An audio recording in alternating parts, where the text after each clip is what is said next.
फूलों की महक हो, पहली किरण में चिड़ियों की झलक हो, जब भी खोलो तुम अपनी पलकें, उस पलकों में बस खुशियों की झलक हो। मुझ पर तुमने एक एहसान कर दिया, जो अपना दिल मेरे नाम कर दिया, जिंदगी को मेरी रोशन कर दिया, घर मेरा तुमने खुशियों से भर दिया।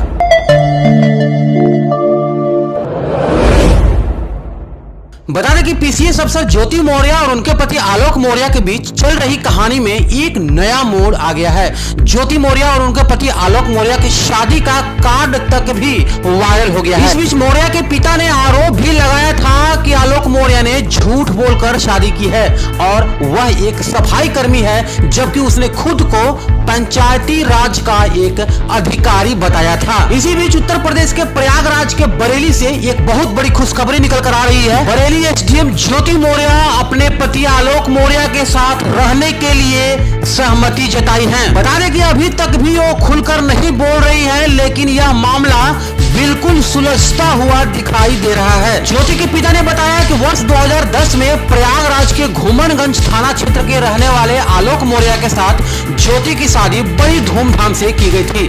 ज्योति मौर्य पढ़ने में बचपन से ही तेज थी। जब शादी होने के बाद वो अपने ससुराल आई और उन्होंने आगे की तैयारी करने की इच्छा जाहिर की, तो उनके पति आलोक मौर्य ने उसे आगे पढ़ाने का और बड़ा अफसर बनाने का बीड़ा उठाया। वहीं आलोक ने प्रयागराज में ले जाकर संघ लोक सेवा आयोग की परीक्षा की तैयारी कराई। ज्योति मौर्य ने 2016 में यूपी संघ लोक सेवा आयोग की परीक्षा पास की थी। 16वीं रैंक लाकर एसडीएम बन गई।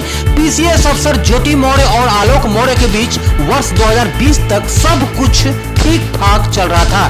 फिर एकाएक कहानी में बिल्कुल नया मोड़ आ गया है। आलोक मौर्य ने शिकायत करते हुए यह भी कह दिया था कि उनकी पत्नी ज्योति मौर्य के होमगार्ड कमांडेंट मनीष दुबे के साथ अवैध संबंध है और उनकी कुछ चेक भी अफसरों को दे दिए हैं। इसके बाद दोनों के बीच में एक पहाड़ से लकीर खींच गई। इसके बाद ज्योति मौर्य का कहना है कि उनके पति ने अपना पद छुपाकर शादी की थी। ज्योति और आलोक के आरोप प्रत्यारोप के बीच शादी का कार्ड भी वायरल हो गया है। इस पर ज्योति का कहना है कि उनके पति ने अपने आप को ग्राम पंचायत अधिकारी बताया था, लेकिन वह एक सफाई कर्मचारी थे। वह आलोक मौर्य से तलाक चाहती है और उन्होंने कोर्ट में तलाक की अर्जी तक भी डाल दी थी, लेकिन अब यह मामला बिल्कुल सुलझता हुआ दिखाई दे रहा है और अब बरेली एसडीएम ज्योति मौर्य ने अपने पति आलोक मौर्य के साथ रहने पे सहमति जताई है। तो उत्तर प्रदेश के बरेली से एक बहुत बड़ी खुशखबरी निकल कर आ रही है, जहां पर कि कई दिनों से चर्चा में रहे बरेली एसडीएम ज्योति मौर्य ने अपने पति आलोक मौर्य के साथ रहने के लिए रजामंदी हो गई हैं।